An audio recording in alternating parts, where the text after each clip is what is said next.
መጣለ ምን ነው ቁጫዬ መብራት ጠፍቶ ነው እንዴ? አይኔ ይጥፋ ወይ መብራቱ ቢጠፋ ይሻላል የኔን ከሚጠፋ እንዴ? ቆይ ነው አላታየህም? የመብራቱ መጥፋት ነው የሚታየው? በምን አባቴ ልይሽ ቁጫዬ መብራቱ ጠፍቷል ወይ ሻማውን ወደፊትሽ ካላቀረብኩት በስተቀር እኮ አትተይኝ። ሲጀምር ድሮም ውሸት ነው አይደል? ጨረቃ ምናምን ስትለኝ የነበረው ማ እኔ ነኝ ጨረቃ? አረ በጨረቃ ምናምን ሲል ሰምተሽ እንዳይሆን። ምንድን ነው ያልከው? ቁጫዬ የኔ ቆንጆ አንቺማ ከጨረቃ በላይ ውብ ነሽ የኔ የህይወቴ ብርሃን። እጄን ወስዶ አስመረመረኝ። ምናልባት ባንለዋወጥ ኖሮ ነገሮች ጥሩ አይመጡም ነበር። ይሄ ቡዳ ከመጀመሪያም ጀምሮ ተጠራጥሮ ነበር ማለት ነው። በመጨረሻ ምን ላይ ያለሽ አመለካከት ስለተቀየረ ደስ ብሎኛል። ይልቅ በከንቱ ስለጠረጠርኩሽ ይቅር በይኝ እባክሽ። ምንም ቢሆን አንቺ ልክ ነሽ። እኔ ነኝ ማስተዋል ተስኖኝ ህይወትሽን የበጠበጥኩት። እንደዚያ ከሆነስ በየቀኑ ባገኝሽ ደስ ይለኝ ነበር። የዚህን ያህል እናፍቅሻለሁ ማለት ነው። አንድ የቀረሽኝ ዘመድ አንቺ አይደለሽ እንዴ? እንዴት ነው ማትናፍቂ? ሮቤል ሮቤል ሮቤል ያልሽው ሉላ?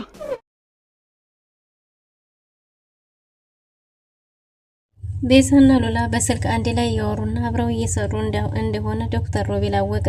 ቤዛና ሉላ በስልክ አብረው እያወሩ ባለበት ጊዜ ነበር ዶክተር ሮቤል ስተት ብሎ የገባው። ዶክተር ስትል ሉላ ስትሰማት እንዴ ሮቤል ደግሞ በዚህ ሰዓት ክፍልሽ ምን ሊያረግ ምን ለምን ገባ ምንድን ነው እያለች ሄሎ ሄሎ ብትልም ሉላም ስልኩን ዘግተዋለች።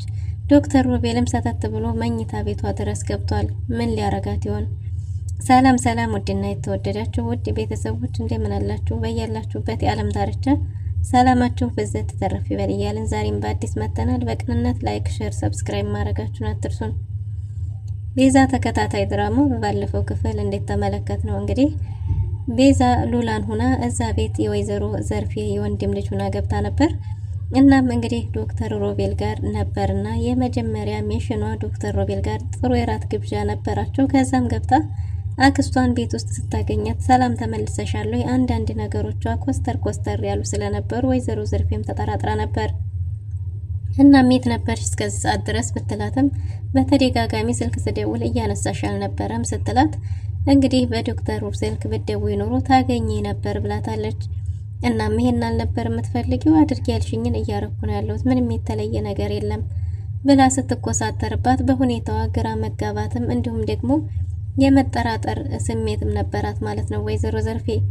እናም ሮቤል ጋር እራት መውጣቷን ሲያቅ ሱራፌል ሰተት ብሎ እስከ ቤት ድረስ ሄዶ ስለነበረ እንግዲህ ቤት ድረስ ሲሄድ ቤዛን አጌቷት አሁኑኑ እውነቱን እናገራለሁ ወደ ቤታችን የማንመለስ ከሆነ ብሎ አስፈራርቷት ነበር።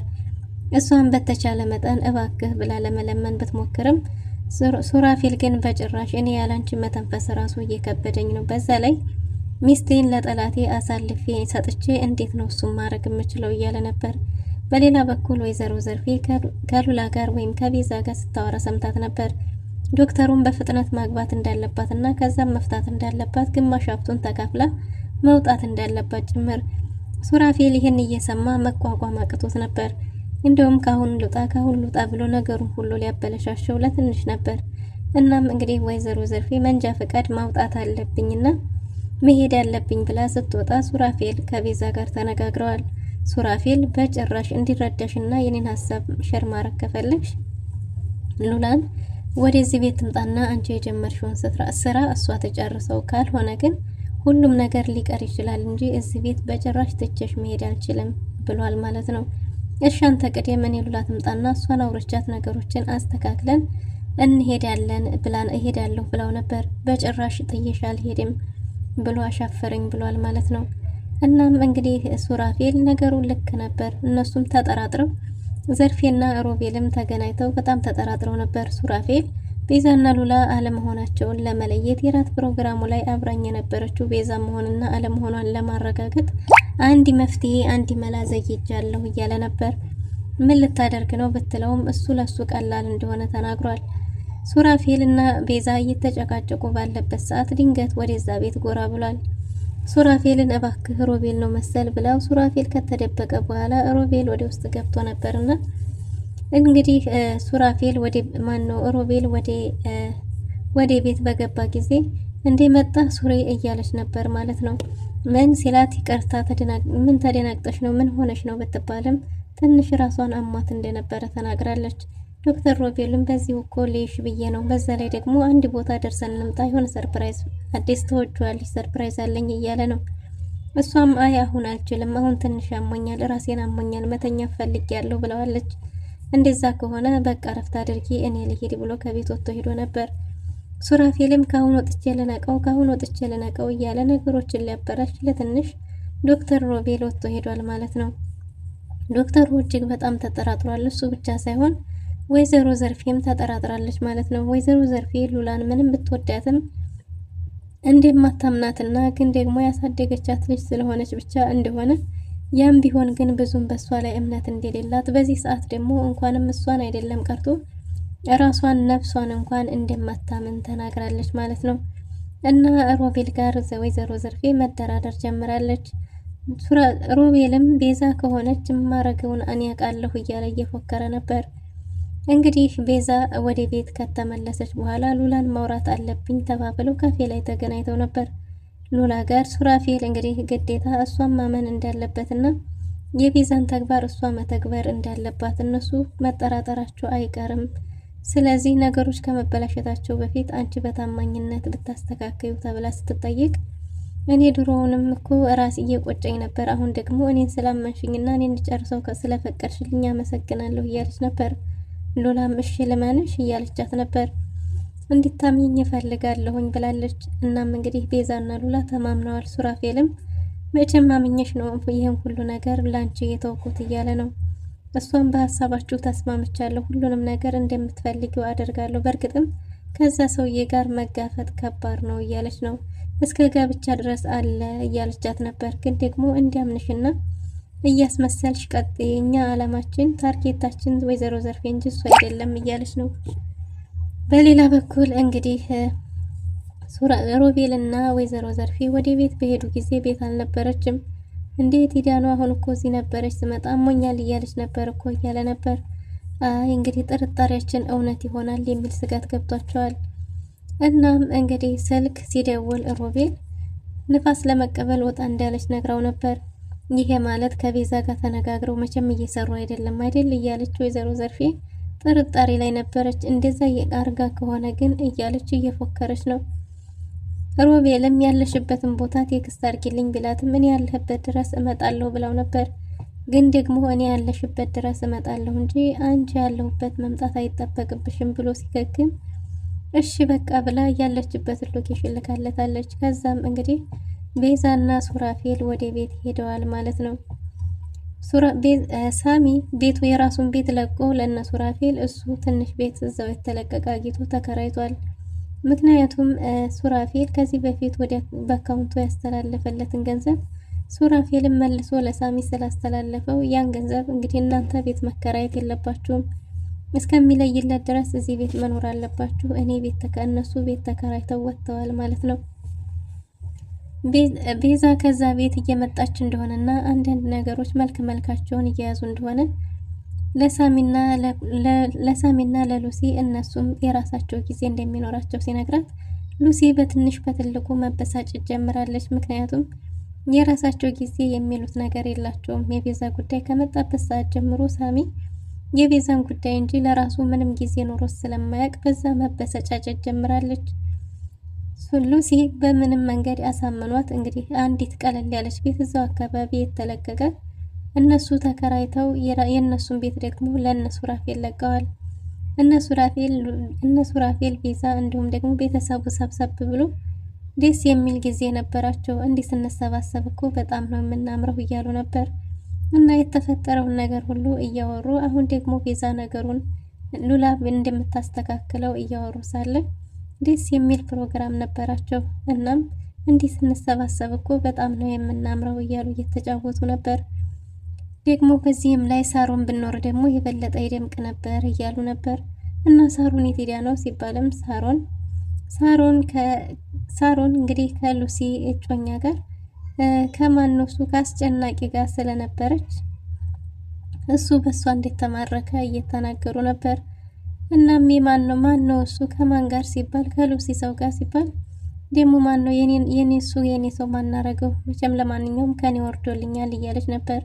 እንዲጭራሽ ተሸክመሽም ነበር እንዴ እያለ ሳሚ ሉሲን ማበሳጨቱን ቀጥሏል ማለት ነው።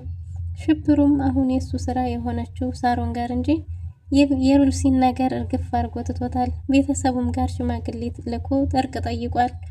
አሁን ጥላታቸው ሮቤልና ወይዘሮ ዘርፌ ብቻ ሆነዋል። እናም ምሽታቸውን ደስ የሚል ጊዜ አሳልፈዋል ማለት ነው። ሳሚና ሮቤል ቁጭ ብለው እየተጫወቱ ባለበት ጊዜ ሱራፌል ትንሽ ቤት እኛ መከራየት ይኖርብናል ሳሚ፣ ለብቻችን መከራየት አለብን እያለው ነበር። ሳሚም አረ በጭራሽ እንደዛ አይሆንም፣ እኔና ሉሲ ቀለል ያለ ቤት እዚሁ ተለቋጊተን ተከራይተናል፣ እናንተ ከዚህ በጭራሽ አትወጡም እያለ ነው። ሱራፌል ሳሚን አንተ ትለያለህ፣ አንተ እጅግ በጣም መልካም ሰው ነህ፣ ያንተ ወዳጅነት እስከ ጥግ ድረስ ነው፣ ብዙ ዋጋ ከፍለሃለኛ ቢለውም እኔ ጥሩ ሰው ከተባልኩ አንተስ ምን ልትባል ነው? አንተ እኮ በጣም ብዙ ዋጋ ከፍለሃል፣ በጣም ብዙ የህይወት ፈተና ከፍለሃል እና እኔ መልካም ሰው ከተባልኩ አንተስ ምን ልትባል ነው እያሉ መደናነቅ መሞጋገስ ጀምረዋል ማለት ነው። እናም እንግዲህ ሱራፌል አንድ መኪና ስላለችን በሷ ሪያድ መስራት እችላለሁ እያለ ነው። ሱራፌል በዚህ ልክ ህይወትን ለማሸነፍ የራሱን ስራ ለመስራት መሞከሩ የበለጠ ደግሞ ሳሚን አስደምሞታል ማለት ነው። ሳሚም የእውነት እኔ ሱራፌል ምን እንደምል አላቅም፣ በዚህ ልክ ለመነሳት ከዜሮ መጀመርን ራሱ ማሰብህ ላንተ ምንም ቃል የለኝም እያለው ነበር። እናም እንግዲህ እኔ የራሴን ስራ እስከምሰራ ድረስ በእርግጥም ወደ አካውንቴ ያስተላለፍከው ገንዘብ የእህቴ ነው፣ ቢሆንም ደግሞ እየሸራረፍኩ መጠቀም አይቀርም እያለ እያስፈቀደው ነበር። እሱም ከመሆኑ በፊት እንዲህ አድርገን መስራትም እንችላለን የሚል ሀሳብን አቅርቧል ማለት ነው። እናም እንግዲህ ዶክተር ሮቤል ለሉላ ደውሎላት የምወስድሽ ቦታ አለኝ ሰርፕራይዝ ነው ብሎ ይዟት ሄዶ ነበር። ግን ደግሞ ራሷን ያገኘችው ሆስፒታል በር ላይ ነበር። እንዴ ይዘኸኝ የመጣው እኮ ሆስፒታል ነው፣ አላመንከኝም አይደል? እኔ ቤዛ መስዬህ ነው አይደል እያለችው ነበር። እሱም አይ አንዲት እናት እኮ ከምንም በላይ የልጇ ጤንነት ነውና የሚያሳስባት፣ አንቺም በዚህ ሰዓት ከዚህ በላይ የተለየ የሚያሳስብሽ ነገር ይኖራል ብዬ አላስብም። ለዛም ደግሞ ልጅሽን ጾታውን ማወቅ አትፈልጊም ጤንነቱን ሲላት ልጇ ጤነኛ እንደሆነና ደግሞ ምንም ነገር ማወቅ እንደማፈልግ ግን ደግሞ ቤዛ መሆኔንና ሉላ መሆኔን ለመለየት ስለሆነ ሀሳብህን ተቀብዬዋለሁ፣ ሀሳብህ እንድትረጋጋ አሁኑኑ ቼክ ማድረግ እንችላለን ብላለች። በዚህን ጊዜ ሮቤል ግራ ተጋብቷል ማለት ነው። ቤዛ ብትሆን መቼም በዚህ ኮንፊደንስ አትስማማም የሚለው ነገር ጥያቄ ሆኖበታል። ሉላም እሺ ብላ በሀሳቡ ተስማምታ የልጇን ጤንነትና ቼክ አድርጋ ወጣለች ማለት ነው። ከዛም ስትመለስ ላክስቷ እንግዲህ አክስቷን እንኳን ንሳለሽ ዶክተሩ ባላክሽው መሰረት ቤዛ መስየኑ ቼክ ሊያስደርገኝ ሆስፒታል ሄጄ ነበር፣ ልጅም ጥሩ ጤንነት ላይ ይገኛል፣ 4 ወሩም ነው እያለቻት ነበር። ወይዘሮ ዘርፌም መኮሳተር ጀምራለች። በእርግጥም እናቴ ትሆኚ እንደ እናት እያስመሰልሽውን ወይ እንዲያክስት አላቅም፣ ይህንን ማንነትሽን ከማወቄ በፊት ግን ያው ጥሩ እናት ነበርሽ እያለቻት ነበር። ዘርፌም ምን እያረግ እንዴት አወቅሽ? እኔ ምን ብዬ ነው መለከው እያለች ለማስመሰል እየሞከረች ነው። በስተመጨረሻም እንግዲህ ቤዛ ሉላ ደውላ ለቤዛ እንኳንም ቀየርኩሽ፣ ባልቀይርሽ ኑሮ ጉድ ሆነን ነበር። ሮቤል ሆስፒታል ይዞኝ ሄዶ ምርመራ አድርጌ መጥቻለሁ፣ ልጅም ጤነኛ ነው፣ 4 ወር እየገባም እንደሆነ ተነግሮኛል። ስለዚህ ተጠራጥረው ነበር፣ ጥሩ ሆኗል፣ ባንቀያየር ኑሮ እያለች እሷም እነዚህ መሰሪዎች እየተጠራጠሩ ነበር ማለት ነው እያለው እትማማቾቹ ሲያወሩ እየናፈቀቻት እንደሆነ እየተነጋገሩ እሷም ደግሞ ልታምናት እንደምችል በዲል እንደምታጠናቅቀው ስራውን ግን ደግሞ ከምጠላቸው ሰዎች ጋር መጋፈጥ ከባድ እንደሆነ እየነገረቻት ሳለ ድንገት ሮቤል ሰተት ብሎ እስከ መኝታ ቤቷ ገብቷል።